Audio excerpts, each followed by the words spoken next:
నమస్తే అండి, నా పేరు Indra Reddy, Telangana B F society president and founder. So ఇవాళ మనము ఎంతో బ్యూటిఫుల్గా ఉన్న ఈ మస్టర్డ్ క్రాప్ అంటే ఆవాల పంటలో ఉన్నాము. ఎంత పచ్చగా ఉన్నాయి పొలాలు.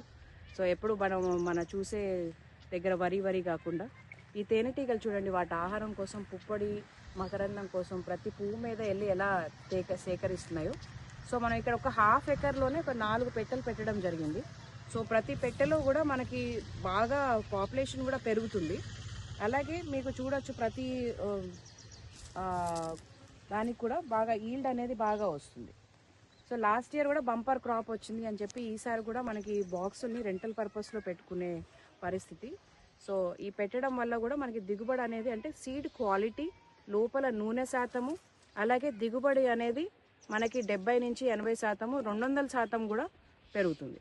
సో మనకి ఇలా పెట్టెలు పెట్టుకోవడము సరైన ఇండికా. ఇవి అంటే చాలామంది పెద్ద పెట్టెలు పెట్టుకోవాలి అనుకుంటారు. అవి ఎట్లా అంటే బాయిలర్ కోడ్ లాగా, ఇవి నాటు కోళ్ళు అనుకోండి. అవి చాలా ఫ్రీ రేంజ్లో వెళ్ళొస్తాయి, అవి చాలా స్పీడ్గా వెళ్తాయి.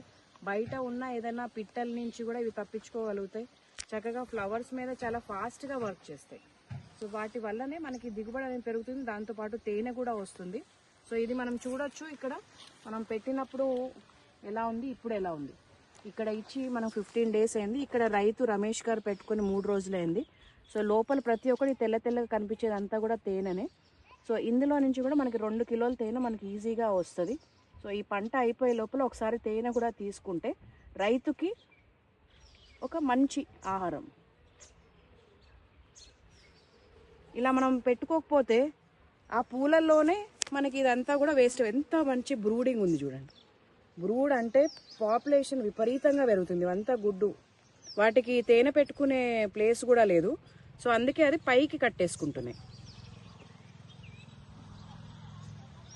సో ఇదంతా కూడా చూడొచ్చు, ఇదంతా బ్రూడ్ అంటే ఇది పిల్ల నుంచి లార్వా ప్యూపా దశలో ఉన్నాయి ఇవి. ఇదంతా నీ ప్లేస్ లేక పక్కన కూడా కట్టేసుకున్నా, ఇప్పుడు పైకి కట్టేస్తాయి. ఇంకొక వారం రోజుల్లో మీకు పైకి కూడా వచ్చేస్తాయి. సో ఈ ప్రతి ఫ్లవర్లో మనం దీంట్లో పుప్పొడి అనేది ఉంటుంది. చాలామంది కొంచెం డౌట్ దీనిలో ఏముంటుంది అని. మనం మనుషులు కలిసినట్టు ఈ పువ్వులు కలవలేవు కాబట్టి దీంట్లో ఉన్న పుప్పొడి మకరందం వీటిని స్మెల్ వచ్చినప్పుడు ఆ తేనెటీగలు కానీ పాలినేటర్స్ అంటే చీమలే కానీ పక్షులే కానీ ఇవి కూడా అట్రాక్ట్ అవుతాయి. సో ఇక్కడ మనకి ప్రతి పువ్వులో ఇలా పౌడర్గా ఉంటుంది, కానీ పుప్పొడి అంటాం. దీంట్లోనే మొగ రేణువులు ఆడ రేణువులు ఉంటాయి. ఈ తేనెటీగలకి ఒక 2 మిలియన్ హెయిర్ ఉంటాయి. వాటికి స్టాటిక్ ఉంటుంది. దీని మీద వెళ్ళినప్పుడు వాటి వెంట్రుకలకి ఈ పుప్పొడి అనేది అంటుకొని ఒక పువ్వు నుంచి ఇంకొక పువ్వుకి వెళ్ళినప్పుడు ఈ పరాగం నుంచి ఇంకో పరాగంకి వెళ్ళినప్పుడు ఈ పాలినేషన్ అండ్ ఫర్టిలైజేషన్ అనేది జరుగుతుంది. సో అట్లా పువ్వు నుంచి కాయ అనేది ఫామ్ అవుతుంది. సో ఇది ఉండడం వల్లనే మనకి సీడ్ సైజ్ పెరుగుతుంది, లేకపోతే దాలువా వస్తుంది, గింజనే ఫామ్ అవ్వదు.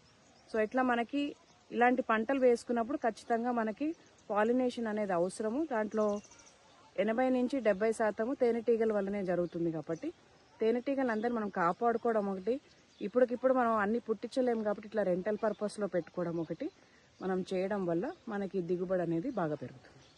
సో ఇలా పంటలు వేసుకున్నప్పుడు ఎందుకు రావట్లేదు అని కొంచెం నాలెడ్జ్ కూడా ఉండట్లేదు ఈ మధ్య. సో ఇలా ఎవరికైనా ఇలాంటి పంటలు వేసుకున్నామంటే కూరగాయలు, హార్టికల్చర్ ప్లాంట్స్, పండ్లు, కూరగాయలు ఏవైనా కూడా ఇలాంటి ఆయిల్ సీడ్స్లో మనకి పరపరాగ సంపర్కంకి అవసరం. కాబట్టి మేము మా సంస్థ ద్వారా రెంటల్ పర్పస్లో కూడా ఈ బాక్సులను ఇవ్వడం జరుగుతుంది. అలాగే కొనుక్కోవాలన్నా కూడా మనకి తేనె కోసము బాక్సులు కూడా మేము సప్లై చేస్తాము. ఎవరికైనా ఈ తేనె పెట్టెలు కావాలి అనుకుంటే మా తెలంగాణ బిఎఫ్ సొసైటీని సంప్రదించవచ్చు. మా 4 నంబర్ 9866094472. And thank you. ఇంకోటి